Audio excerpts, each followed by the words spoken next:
Hello, beautiful souls. Welcome back to my channel. So today we're going to do some practical exercises because as artists and business owners, it can feel discouraging when your family and friends don't support your art and business, especially when starting out and trying to make a name for yourself. And it's hard not to take it personal. So make sure to stick to the end of this video so that you can get clarity on where to shift your focus. Before we begin, I'm Tarra.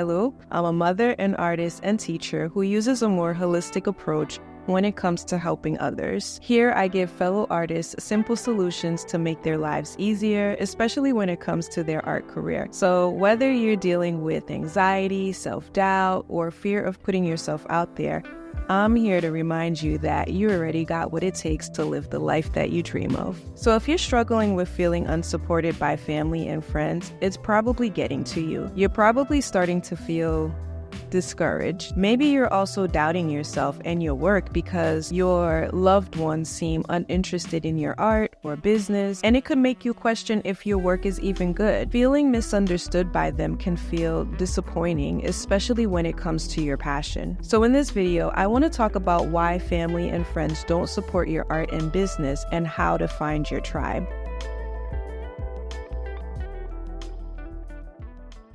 Growing up, I felt a lack of support for my creative dreams from family and friends. They saw it as an unstable career choice, and they also didn't understand how someone who excelled in school wanted to be an artist. I personally believe that artists are some of the most intelligent and educated people out there, and I wish more people realized that. Anyway, in my case, my family wanted me to pursue something in the medical field, while my friends at that time thought I was straight up crazy for wanting to pursue art. Looking back now, I understand their concerns because when you first start off as an artist, there can be a bit of instability since most of us aren't initially trained to think of ourselves as entrepreneurs running a business. So it might seem like an unrealistic path from the outside. Having the proper guidance is very important. And the sooner you can shift your mindset from operating as a creative business owner, the easier it becomes mentally and emotionally, because then you realize it simply takes time to put all the pieces together just like any other entrepreneurial journey. So when I first started promoting my work, I really thought all of my family and friends would be my biggest cheerleaders, but that wasn't the case. And of course, some of my loved ones did support me and still do. But for some reason, I was putting more of my attentions towards the ones that didn't. Some of them would actively support other artists and business owners doing something similar to me, while it was over my way. It crushed my motivation, and I didn't know how to cope with those feelings. I felt like they couldn't see the vision for my art and business, like they didn't understand its value or my potential to really make it work. This was around the time I started delving deeper into my spirituality and personal development. I did a lot of self-reflection around this feeling of feeling unsupported, and I realized a hard truth. I was putting unfair expectations on my family and friends by making their support or lack thereof so important to my self-worth. I expected them to validate my dreams and creative path, but I realized true self-validation has to come from within. As an artist, I create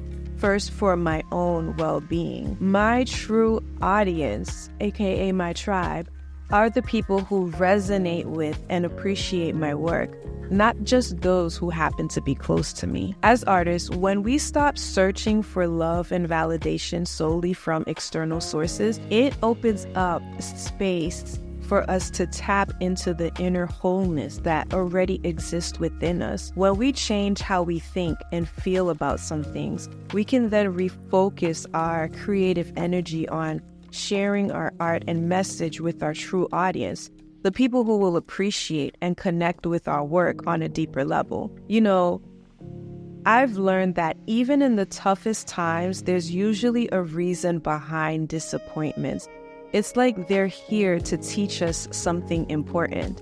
And you know what? Wisdom is expensive. It's like a guiding light, helping us figure out where we're meant to go, especially when we're feeling a bit lost. Looking back, I realized I had been putting expectations on certain people to fill a supportive role that they may not have been meant to play on my journey. Just because someone is a friend or family member doesn't automatically mean they will resonate with your creative fire that fuels your passion and your life's work. Sometimes even the closest people in our lives just aren't part of our true audience.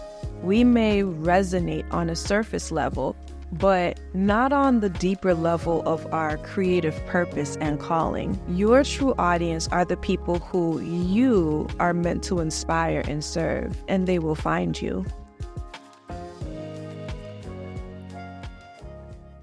Okay, so I want to share a perspective that I found really helpful, and it's the concept of a true versus a false audience. Understanding the difference can provide clarity around who you are really creating for. When it comes to making art and sharing creative content, especially on social media to promote our work, there can be this pressure to convince people to accept our craft, our business, and our message.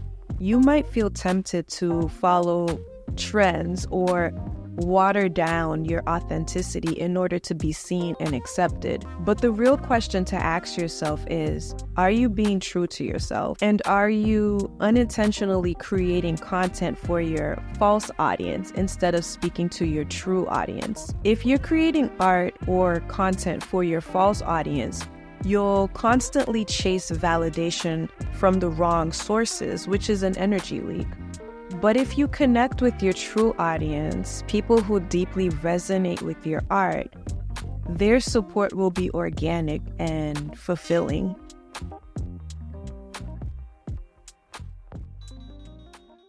So I want to share an eye-opening exercise that helped me better understand who I'm meant to serve. So grab a pen and paper or open a note on your phone so that we can do a brief exercise to discover who truly resonates with your work and if you're creating for your true or false audience. Okay, so let's start with your false audience. Question number 1.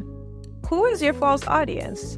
So think about who comes to mind as people who don't seem connected with your art or business. Question number 2. What traits do they have and who do they want you to be? Question number 3. How do you feel when you think about your false audience? And what kind of content do you think you need to be creating for them? All right, now take a deep breath. Now let's shift to your true audience. Question number 1. Who is your true audience? So think about those who connects with your art and business. Question number 2. Why are they attracted specifically to you and your business? What values and desires do they already hold that mirrors what you offer? Question number 3. How do you feel when you think about your true audience? What kind of content feels most authentic and joyful for you to share with them? I love this exercise because taking the time to consider our audience helps us better understand who we're creating for and how we can connect with them. And this involves being vulnerable enough to share your story. So when you openly express your truth, your tribe will find you. They'll be the ones leaving comments like, "This touched me." That's how you attract the people you should have been creating for all along. And it's not about changing your voice or who you are. It's about allowing your true audience to discover you. So don't hold back out of fear, especially if you feel like your current circle will reject the raw, unfiltered you. Those who embrace your authentic self are your true audience.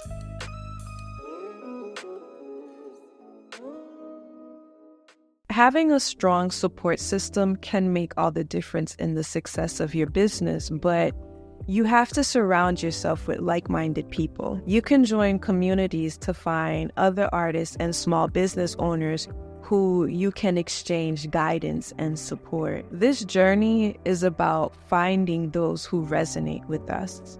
And it all starts with sharing who you are so people can now make that connection through shared values. So keep your focus on your tribe. Thank you so much for watching this video today. I hope that this helped you shift your perspective on why your family and friends aren't supporting your art and business. Let me know in the comments below if you need more help with finding and building your true audience and creative tribe. If you want to keep receiving content like this, of course, please subscribe to my channel so that you don't miss the next one. Be sure to check the description below for resources like a free workbook, a YouTube starter guide, and info on coaching sessions to help you stay empowered on this journey. I'll be adding more tools and content to support you, so make sure you're subscribed. Again, I'm Tarra, and I'll see you in the next video.